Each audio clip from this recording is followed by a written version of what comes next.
ਇਹ ਦੁਨੀਆ ਤਾਂ ਮਸਲੇ ਹੀ ਪਾੜਦੀ ਕਿ ਮਾੜੀ ਮੇਹੀ ਗੱਲ ਵੀ ਉਛਾਲਦੀ ਉਤਾਰ ਦਿੰਦੀ ਖੱਲ ਵੀ ਇਹ ਵਾਲਦੀ ਤੇ ਆਸ਼ਕਾਂ ਦੀ ਜਿੰਦੜੀ ਨੂੰ ਗਾਲਦੀ ਆ ਰੂਹ ਤੇਰੀ ਸੱਦਰਾਂ ਨੂੰ ਪਾਲਦੀ ਉਹ ਦਿਲ ਨੀ ਦੁਖਾਈਦਾ ਪਾਗਲਾ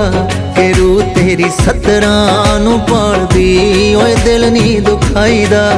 ਪਾਗਲਾ ਇਸ਼ਕ